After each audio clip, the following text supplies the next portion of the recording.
I'm Serafina, 26, and I thought I knew my family. Last Tuesday, my phone buzzed with a text from, Mom, you're banned from Thanksgiving, idiot. Don't bother showing up. My hands shook as I stared at those words. What started as a simple family disagreement had spiraled into something unrecognizable. But here's what they didn't know. I'd been paying every single one of their bills for 3 years.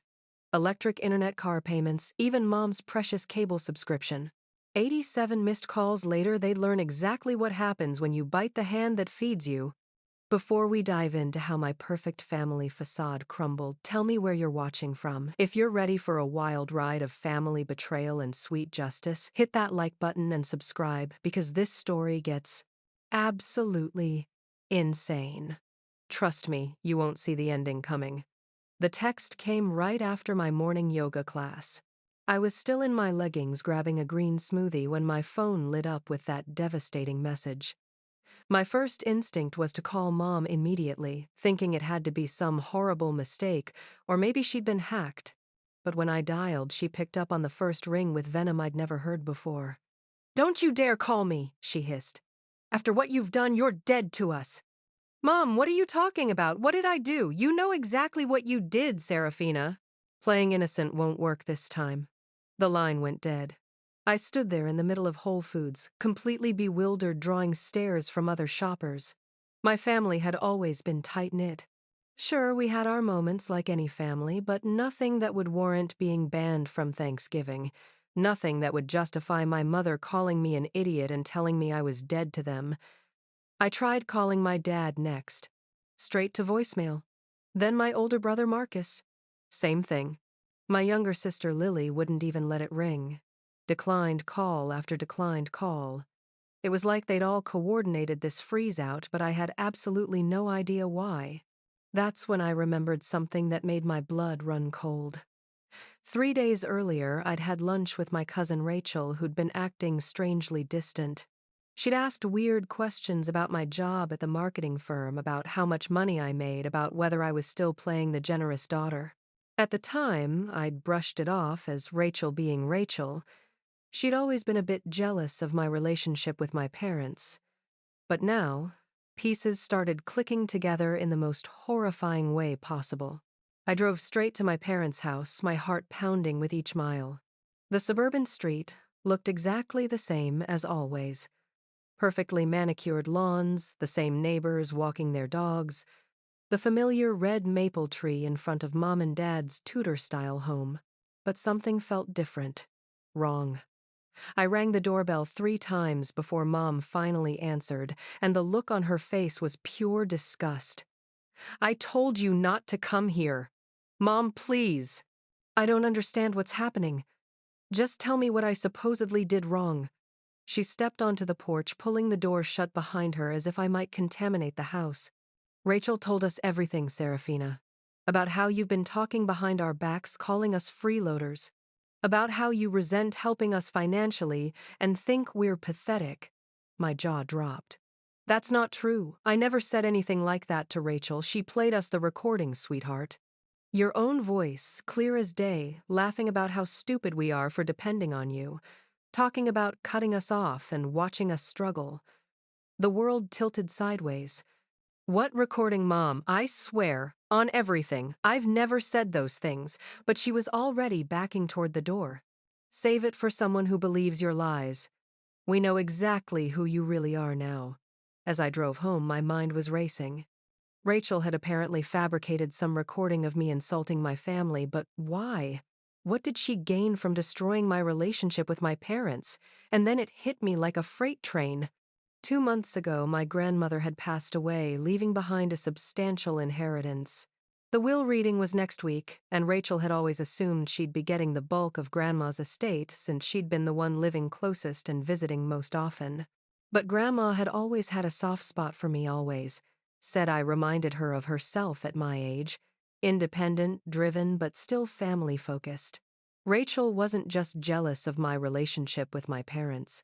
She was trying to isolate me from the entire family before the will reading, hoping that if everyone hated me, they'd contest whatever inheritance I might receive. The manipulation was breathtaking in its cunning. Rachel knew that my parents had been struggling financially since Dad's early retirement, and Mom's boutique had been hit hard by the pandemic. She knew I'd been quietly helping them with bills, car payments, even their mortgage some months. She'd weaponized my generosity against me, making it seem like I viewed them as charity cases rather than family I loved. But here's what Rachel didn't know, what none of them knew. I wasn't just helping my parents. I was basically keeping their entire lifestyle afloat. The electric bill that kept their house comfortable, mine. The internet they used for Dad's online poker games and Mom's Netflix binges, mine. Marcus's car payment for that flashy BMW he couldn't actually afford, mine. Even Lily's private yoga classes and organic grocery budget, all mine. For 3 years I'd been quietly paying for their lives while living modestly myself, saving the rest of my salary and bonuses. They thought Dad's consulting work was covering their expenses. They had no idea their comfortable middle-class lifestyle was actually being bankrolled by the daughter they'd just disowned. As I sat in my apartment that evening, scrolling through the automatic payments, I'd set up a cold clarity settled over me. They wanted to believe Rachel's lies. They wanted to treat me like garbage based on fabricated evidence. Fine. Let's see how long their righteous indignation lasted when the bills started bouncing. I opened my banking app and started canceling payments. Electric company? Canceled. Internet provider? Canceled. Marcus's BMW payment? Canceled. The mortgage assistance I'd been providing? Canceled. Mom's credit card that I'd been paying off? Canceled. Dad's golf club membership? Canceled. Lily's health insurance premium? Canceled. One by one, I systematically removed myself as the financial backbone of their lives.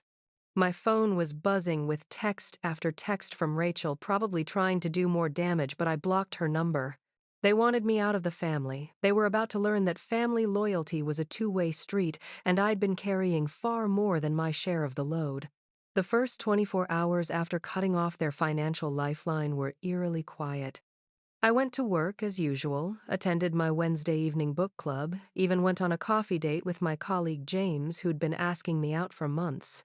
For the first time in years, I felt genuinely free from the constant worry about whether my family was okay, whether they needed help, whether I was doing enough for them. But by Thursday morning, reality started hitting them like a sledgehammer. I was in the middle of a client presentation when my phone started buzzing incessantly. The first call was from Dad at 9:15 a.m. I declined it, focusing on explaining our new social media strategy to a potential client. Then Marcus called. Declined. Then Mom. Then Lily. Then Marcus again.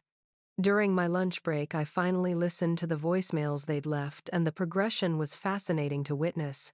Dad's first message was still angry. Serafina, I don't know what game you're playing, but the electric company is saying our payment was declined.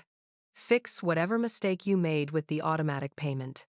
By his third message, 2 hours later, the tone had shifted dramatically. Sweetheart, please call me back. There seems to be some confusion with several of our bills. Maybe we can talk about this misunderstanding with your mother. Mom's messages followed a similar trajectory. First came indignation. How dare you mess with our utilities over some family drama? Then came worry, Sarah, please. The internet got shut off and your father needs it for work. Finally came something approaching panic. The bank called about the mortgage. Please just call me back. Marcus left increasingly frantic voicemails about his BMW payment being rejected and how he'd already promised to pick up his girlfriend for a weekend trip to Napa Valley. Lily's messages were the most entitled of all. She couldn't understand why her yoga studio was demanding payment when she'd assured them it was automatically handled. But I didn't call any of them back. Instead, I did something I'd never done before. I treated myself. I went to the high-end salon I'd always walked past but never entered, got a full spa day treatment, bought myself that designer handbag I'd been eyeing for months but couldn't justify while supporting 4 other adults. That evening, I had dinner with my best friend Maya, who'd been telling me for years that my family was taking advantage of me. As I told her about the Rachel situation and my nuclear response, she just smiled knowingly. You know what this reminds me of, Maya said, twirling her pasta. That story on Reddit where the woman discovered her entire family was basically using her as a bank account while talking trash about her behind her back. I'm not doing this for revenge, I protested, though even as I said it, I knew it wasn't entirely true. Maybe not initially, Maya replied, but now, Sarah, you're watching them scramble because they literally cannot function without you. That's not family. That's financial parasitism with a bow on top. She was right.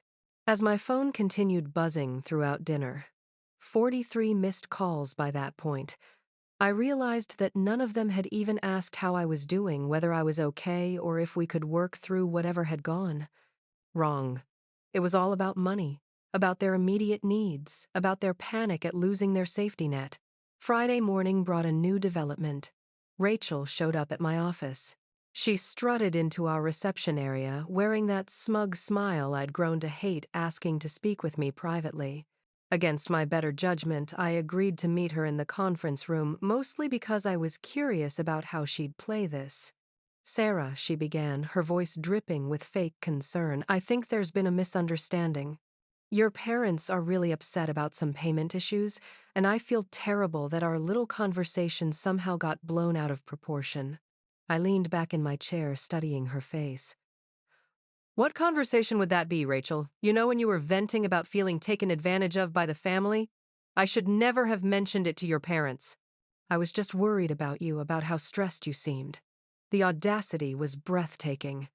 She was actually trying to gaslight me into believing I'd said the things she'd fabricated. Play me the recording, I said calmly. What recording? The one you supposedly played for my parents. The one with my voice saying all those terrible things about them. Rachel's face flickered for just a moment, a micro-expression of panic before she recovered. I don't have it anymore. I deleted it because I felt so guilty about sharing your private thoughts. How convenient. I stood up. Here's what's going to happen, Rachel. You're going to go back to my parents and tell them the truth. That you lied, that there was no recording, and that you made the whole thing up. She laughed. Actually laughed. Why would I do that? Even if I did lie, which I'm not saying I did, what leverage do you have? I pulled out my phone and showed her the screen. A recording app that had been running since she'd walked into the conference room. Well, now I have an actual recording of you admitting you lied about the recording. Interesting how the truth works, isn't it? The color drained from her face. You can't record me without my consent. Actually, in California, I can record conversations I'm part of without informing other parties. Funny thing about the law? It tends to protect people telling the truth. But Rachel wasn't done yet. She leaned forward, her mask finally slipping completely. You think you're so smart, don't you? Well, here's something you don't know. The will reading is Monday, and after what I've told everyone about your true feelings toward the family, they're all going to contest whatever Grandma left you. You'll be tied up in legal battles for years. Let them contest it, I replied. But they might want to figure out how to pay their lawyers first. Last I checked, most attorneys don't accept IOUs or good intentions as payment. After Rachel stormed out, I sat in the empty conference room listening to the recording I'd just made. Her admission wasn't just useful leverage. It was smoking gun evidence of her manipulation. But more than that, it crystallized something for me. This wasn't just about revenge anymore. This was about finally standing up for myself, about refusing to let people who were supposed to love me treat me like a walking ATM while believing lies about my character. My phone buzzed with missed call number 67. I turned it off and went back to work. By Friday evening, my family's panic had reached fever pitch. When I finally turned my phone back on after leaving the office, I was greeted with a barrage of increasingly desperate messages. The missed call count had reached 87, and the voicemails painted a picture of a family in complete financial freefall. Dad's latest message was barely coherent. Serafina, please, we're sitting in the dark. The electric company won't give us an extension. Your mother is crying. Marcus can't get to work without his car. Whatever we did wrong, we can fix it. Please, just call us back. Mom had clearly been crying when she left her message. Baby girl, I don't understand what's happening. The internet is gone, the cable's cut off, and they're saying our credit cards are maxed out. I tried to go grocery shopping and my card was declined. Please, if you ever loved us at all, just help us understand what we did wrong. But it was Lily's message that really drove home how completely clueless they were. Sarah, this isn't funny anymore. I had to walk 2 miles to a coffee shop just to get Wi-Fi to call my yoga instructor. My health insurance lapsed and I had to cancel my therapy appointment. I know you're mad about Rachel's story, but she was just trying to help us understand why you've been acting weird lately. They still believed Rachel's lies. Even in their desperation, even as their comfortable lives crumbled around them, they couldn't fathom that their precious niece had manipulated them. I was about to turn my phone off again when it rang with a number I didn't recognize. Against my better judgment, I answered, Serafina, this is Patricia Chen from Grandma Eleanor's estate attorney's office. I'm calling because your grandmother left specific instructions for me to contact you privately before Monday's will reading. My heart skipped. Grandma had been the one person in my family who truly understood me, who saw past the dutiful daughter facade to the woman underneath. What kind of instructions? She was very concerned about family dynamics and potential manipulation around her estate. She asked me to inform you that she made significant provisions in your favor, but she also included protection clauses. She suspected someone might try to turn the family against you before the reading. The pieces clicked into place. Grandma had been sharp as a tack until the day she died. She must have seen Rachel's jealousy, must have anticipated this exact scenario. What kind of protection clauses? I can't discuss specifics over the phone, but I can tell you that any family member who participates in deliberate attempts to isolate you from the family or contest the will based on false pretenses forfeits their inheritance entirely. She required corroborating evidence of such manipulation to be presented at the reading. I thought about the recording of Rachel in my phone. What if I told you I have evidence of exactly that kind of manipulation? Patricia's voice brightened considerably. Then Monday's will reading is going to be very interesting indeed. Can you come in tomorrow morning? There are some documents your grandmother wanted you to see privately. After hanging up, I felt something I hadn't experienced in years. The sensation of being truly protected by family. Even in death, Grandma Eleanor was looking out for me, anticipating the very betrayal I was experiencing. But my emotional moment was interrupted by a frantic pounding on my apartment door. Through the peephole, I could see Marcus standing in the hallway, and he looked absolutely desperate. He was still in his work clothes, but they were wrinkled, and he clearly hadn't showered. Sarah, please open the door. I know you're in there. I debated ignoring him, but curiosity won out. When I opened the door, Marcus practically fell into my apartment. Jesus, Sarah, what is happening? My car got repossessed this afternoon. Right in front of my office. Do you know how humiliating that was? My boss asked if I was having financial troubles and I had to lie because I don't even understand what's going on. I watched my older brother, the golden child who'd always been Dad's pride and joy, completely falling apart in my living room. Did you try calling the bank? Of course I called the bank. They said the payment source was removed and they've been trying to contact me for 3 days. But Sarah, I don't understand. You've never missed a payment before. What happened? The sheer obliviousness was staggering. Marcus, do you even know how much that BMW payment is every month? He looked confused. I don't know, like $200, $300, $847 every month for the past 2 years. His face went pale. That can't be right. Dad said he worked out some kind of deal with the dealership. Dad didn't work out anything. I've been paying for your car, Marcus. Just like I've been paying for Mom and Dad's electricity, their internet, their mortgage assistance. Just like I've been covering Lily's health insurance and half her living expenses. Marcus sank onto my couch, the reality finally hitting him. But why? Why didn't you tell us? Because you're my family. Because I thought that's what family does. We help each other without keeping score. But apparently I was wrong about what kind of family we are. I told him about Rachel's lies, about the fake recording, about my parents banning me from Thanksgiving without even asking for my side of the story.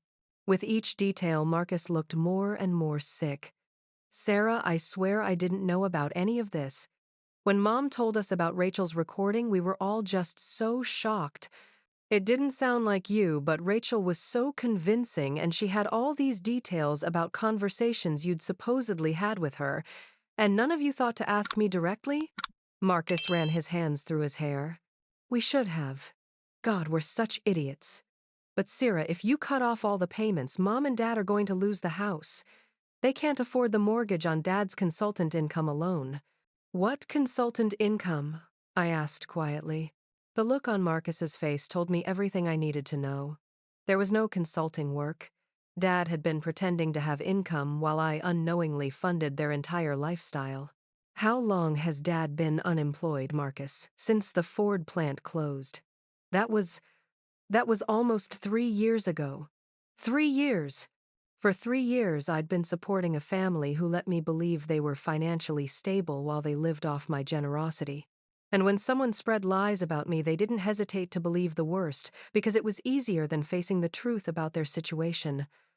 I need you to leave, I said quietly. Sarah, please, no. You want my help? Here's what's going to happen. Tomorrow morning, you're all going to meet me at Patricia Chen's office for Grandma's will reading. Rachel, too. And you're all going to learn exactly what kind of person you chose to believe over your own daughter and sister. Marcus stood up slowly. What about tonight? Mom and Dad are literally sitting in the dark.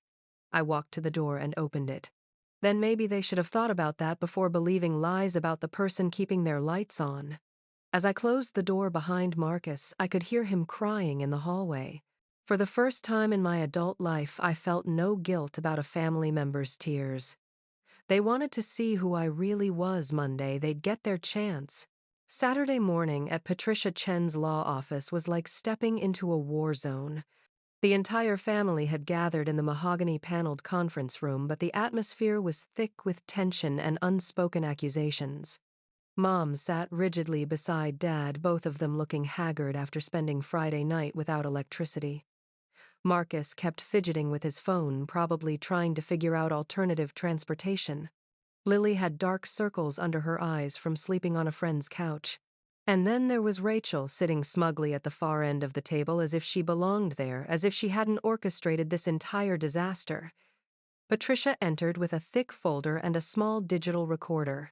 Before we begin with Eleanor's will, there are some preliminary matters to address. Eleanor specifically requested that any evidence of family manipulation be presented first. I pulled out my phone. I have something everyone needs to hear. As Rachel's recorded voice filled the room, admitting to fabricating the story about me, badmouthing the family, the reactions were immediate and devastating. Mom gasped audibly, her hand flying to her mouth. Dad's face went red with rage, but not at me, at Rachel, Marcus whispered. What the hell under his breath? Rachel tried to interrupt. That was taken out of context. She tricked me into telling the truth, Patricia asked coolly. Miss? Morgan, according to Eleanor's will, participation in schemes to manipulate family relationships results in immediate forfeiture of inheritance. This recording constitutes clear evidence of such manipulation. The color drained from Rachel's face. She'd been counting on a substantial inheritance, probably planning to use it to pay off debts or fund some lifestyle upgrade. Now she was realizing that her greed had cost her everything. But Patricia wasn't finished. Eleanor also left specific instructions regarding family members who accepted financial support from Serafina while remaining unaware of the extent of that support. She opened the folder revealing bank statements, payment receipts, and financial records going back 3 years. She hired a private investigator to document the family's actual financial situation. The room fell silent as Patricia spread out the evidence. Every automatic payment I'd set up, every bill I'd covered, every debt I'd quietly handled, it was all there in black and white. The mortgage assistance, the car payments, utilities, insurance premiums, even grocery money I'd transferred during particularly tight months. Over 3 years, Patricia continued Serafina, contributed approximately $187,000 to support this family's lifestyle. This does not include gifts, emergency funds, or indirect support. Lily started crying, actually sobbing. Sarah, I had no idea. I thought Dad's work was covering everything. Dad looked like he'd been punched in the gut. Serafina, sweetheart, why didn't you tell us how much you were doing? Because you never asked, I said quietly. In 3 years, not one of you ever asked how I could afford to help so much on my salary. You just accepted it as your due. Mom was staring at the bank statements with horror. But we thought. Your father said his consulting brought in enough. There is no consulting work, Patricia said gently. There hasn't been for 3 years. Eleanor knew this. She also knew that Serafina was supporting all of you while living modestly herself, saving the rest for her future. The weight of their self-deception was crushing them. They'd built an entire fantasy around Dad's non-existent income because it was easier than acknowledging their dependence on me. Rachel made one last desperate attempt to save face. Even if I exaggerated about the recording, Serafina has obviously been resentful about helping them. Look how quickly she cut them off. That proves she never really wanted to help in the first place. I stood up slowly, looking around the table at these people I'd loved so completely, so blindly. You're right, Rachel. I did cut them off quickly. Do you know why? Because when someone you love believes lies about you without even asking for your side of the story, it shows you exactly how little they trust you. How little they actually know you. Patricia cleared her throat. We should proceed with the will reading. Eleanor Morgan left her estate, valued at approximately $2.3 million, with very specific instructions. The numbers hit the room like a bomb. Everyone knew Grandma was comfortable, but $3 million was far beyond what anyone had imagined. To her granddaughter, Serafina, Patricia continued, who she described as the only one who loves without keeping score. Eleanor leaves the bulk of her estate, $1.8 million, the family home and all personal. Effects. Gasps echoed around the room, but Patricia kept reading. To Marcus, Lily, and Eleanor's son, Robert, Serafina's father, she leaves $50,000 each with the following stipulation. These inheritances are contingent upon their acknowledgement of Serafina's generosity and a written commitment to rebuild their relationship with honesty and respect. To Rachel Morgan, Patricia's voice hardened, Eleanor leaves $1 and the following message. Greed and manipulation have no place in a loving family. May you learn to find worth in yourself rather than in tearing others down. Rachel shot to her feet, her chair scraping against the floor. This is ridiculous. I'm contesting this will. That old woman was clearly manipulated by Serafina. Patricia smiled coldly. You're welcome to try. However, Eleanor anticipated that possibility and included a clause stating that any contest to the will results in complete forfeiture of all inheritances for every family member. Eleanor was quite thorough in protecting Serafina from exactly this kind of retaliation. Even in death, Grandma Eleanor was still protecting me. The woman who had raised 4 children during the Depression, who had built a small business empire from nothing, had outmaneuvered them all from beyond the grave. Rachel stormed out, slamming the door behind her. The rest of my family sat in stunned silence, processing the magnitude of what had just happened. Finally, Dad spoke, his voice broken. Serafina, I don't know how to apologize for what we've done, for what I've put you through, for believing I could say those horrible things about you, Mom added, tears streaming down her face. But I wasn't ready for apologies yet. 3 days ago, they'd banned me from Thanksgiving. They'd chosen to believe the worst about me based on lies. The money from Grandma was validation, but it didn't erase the betrayal. I need time, I said simply. I need to figure out who I am when I'm not constantly worried about taking care of everyone else. As I walked out of that conference room, I felt something I hadn't experienced in years: complete freedom. The aftermath of the will reading was swift and devastating for everyone except me. Within hours, news of Rachel's manipulation and my family's financial dependency had spread through our extended family network like wildfire. Aunt Susan, Uncle Mark, and various cousins who had gathered for what they expected to be a typical inheritance distribution were now gossiping about the dramatic revelations.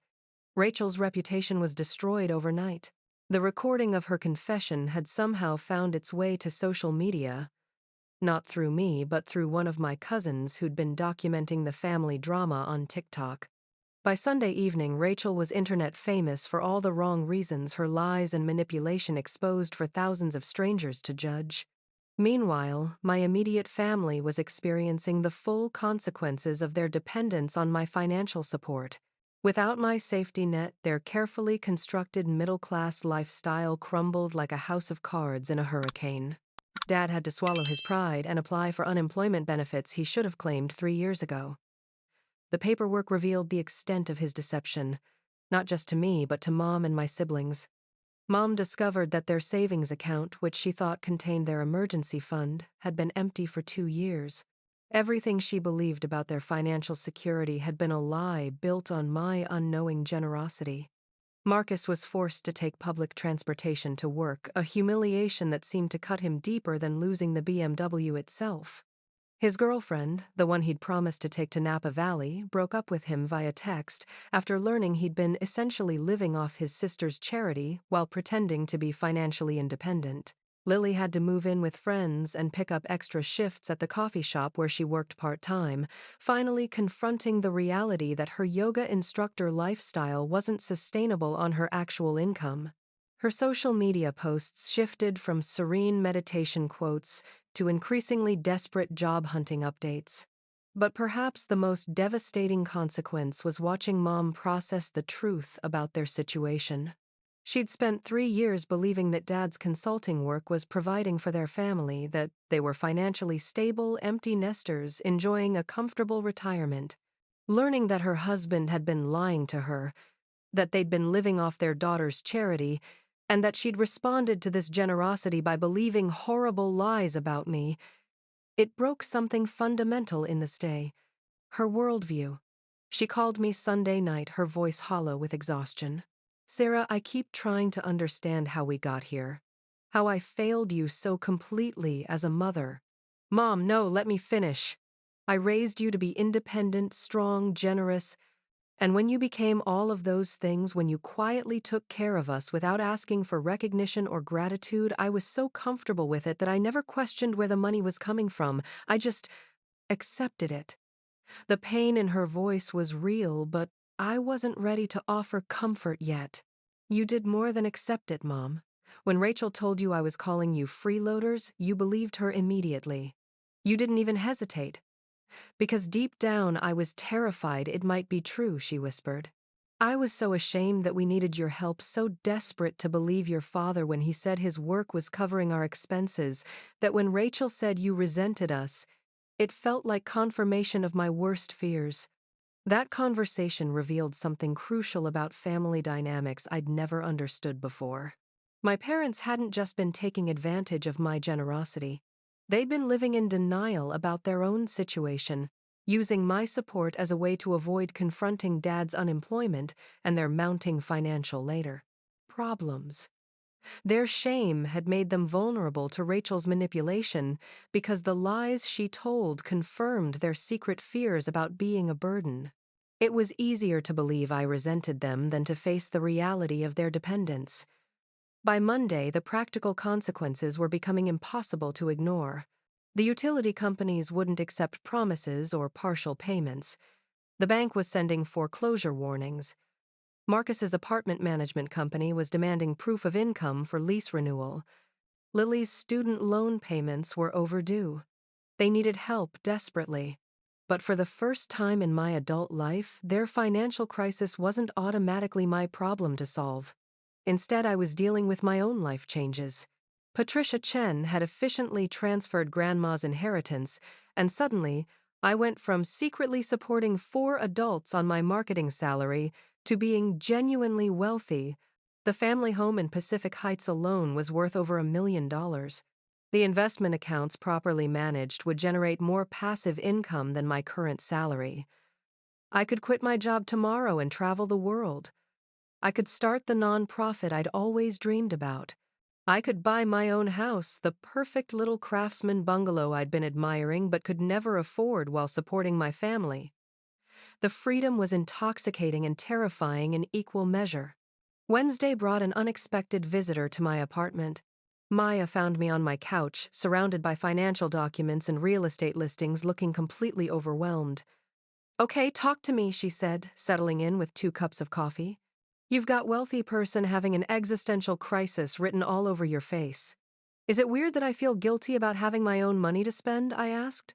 For 3 years, every financial decision was filtered through, can I afford this while still helping my family? Now I can afford anything, but I don't know how to want things just for myself. Maya studied my face carefully. Are you considering giving them more money? They're about to lose their house, Maya? Dad's pride won't let him get a job at his age. Mom's boutique is barely breaking even, and my siblings are struggling to support themselves for the first time in their adult lives. That's not what I asked. I asked if you're considering giving them more money. The distinction was important. Of course, I was worried about them. They were still my family, despite everything that had happened. But the old automatic response, the immediate impulse to fix their problems with my checkbook, wasn't there anymore. No, I said finally. I'm not going to give them money. But I think I might be willing to help them learn how to solve their own problems. Maya smiled. Now that sounds like the beginning of actual justice.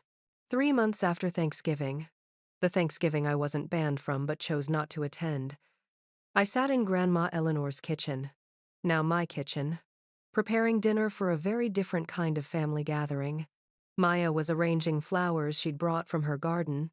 James was setting the table with the good china I'd inherited, and my coworker Sarah was laughing at something her girlfriend had said while they prepared dessert. Together.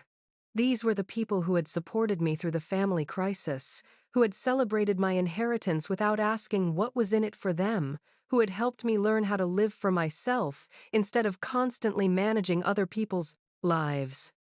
The doorbell rang just as I was taking the roast out of the oven. Through the window, I could see my parents standing on the front porch holding a small bouquet of grocery store flowers and looking nervous. This was our first face-to-face meeting since the will reading. We'd exchanged a few carefully worded emails, mostly logistics, about them moving out of their house and into a modest apartment they could actually afford. Dad had finally found work as a night security guard at a local hospital, and Mom had taken a part-time job at a bookstore. They were learning to live within their means for the first time in 3 years. I opened the door, and for a moment, we just looked at each other. Mom seemed smaller, somehow more fragile, but also more real than she'd been in years.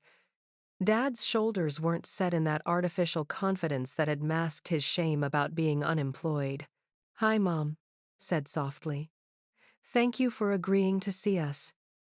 "Come in," I replied, stepping aside. "But I should mention, I have friends over. We're having dinner." I watched their faces carefully, looking for signs of the old entitlement, the assumption that they would naturally be the center of my attention. Instead, Dad nodded respectfully. "Of course. We don't want to interrupt your plans. Maybe we could just talk for a few minutes." In the living room, my chosen family looked up curiously but warmly as I introduced my parents. Maya, who had heard every detail of the family drama, was gracious but reserved. James shook hands with Dad and complimented Mom on her scarf. Sarah offered them coffee with genuine kindness. "We won't stay long," Mom assured everyone. "We just wanted to give Serafina something." She handed me a thick envelope, her hands trembling slightly. Inside were handwritten letters from each family member. Even Marcus and Lily, who I hadn't spoken to since the will reading. "We've all been in therapy," Dad explained. "Individual and family counseling. Dr. Morrison helped us understand how our dynamics had become so unhealthy, how we'd made you responsible for problems that were ours to solve."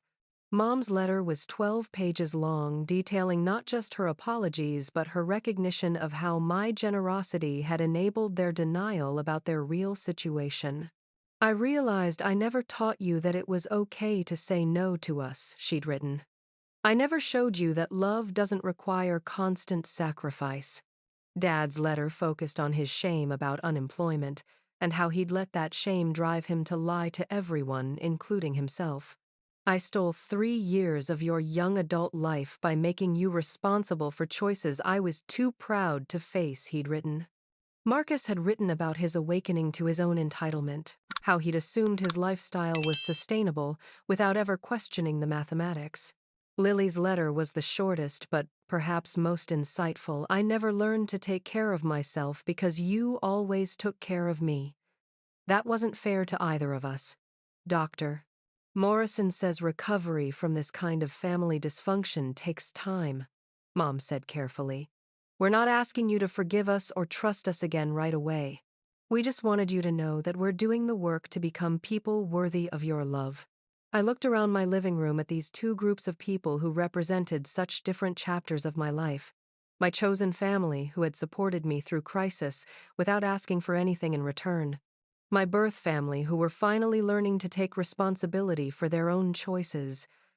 I appreciate this, I said honestly, and I'm proud of you for getting help. But I need you to understand, I'm not the same person who was quietly paying your bills while living in a studio apartment. We know, Dad said quickly. We're not here to ask for anything.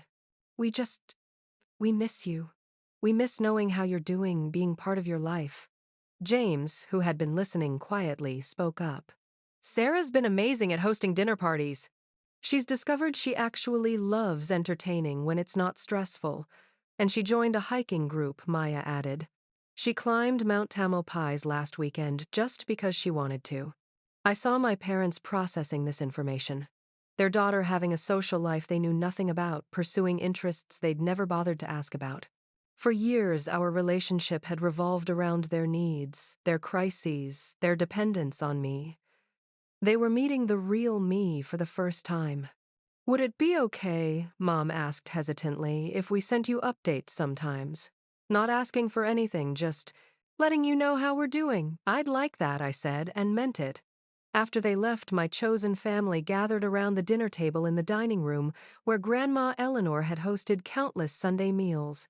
As we shared stories and laughter over the meal I'd prepared in my own home with my own money for people who chose to be in my life, I felt something I'd never experienced before, genuine contentment. Can I ask you something, Sarah said, as we cleared the dishes. Do you think you'll ever have a normal relationship with your birth family again? I considered the question while loading Grandma's good china into the dishwasher. I think we might have an honest relationship eventually, which would actually be better than normal, considering normal for us was built on lies and enabling. Maya raised her wine glass. To Serafina, who learned the difference between being generous and being a doormat. To chosen family, James added, and second chances earned through actual change. As we toasted, I thought about Rachel, who had lost everything trying to steal what was never hers to take. I thought about my birth family slowly learning to stand on their own feet. And I thought about Grandma Eleanor, who had seen this moment coming and made sure I'd have the resources to choose my own path. The best revenge, I realized, wasn't watching them struggle without me. It was learning to be happy without constantly managing their needs. Have you ever experienced family members who took your generosity for granted until you finally stood up for yourself? Have you had to choose between blood family and the people who actually support you? I'd love to hear your stories. About setting boundaries with family, or finding your chosen family in the comments below. These experiences taught me that sometimes the most loving thing you can do is stop enabling the people you care about. If this story resonated with you, please like this video and subscribe for more real-life stories about family dynamics, personal growth, and learning to put yourself first. Share this with someone who might need to hear that it's okay to expect respect from the people who claim to love you. Thank you for listening to my story. And remember, family is supposed to lift you up, not weigh you down. Sometimes the greatest gift you can give someone is refusing to rescue them from the consequences of their own choices.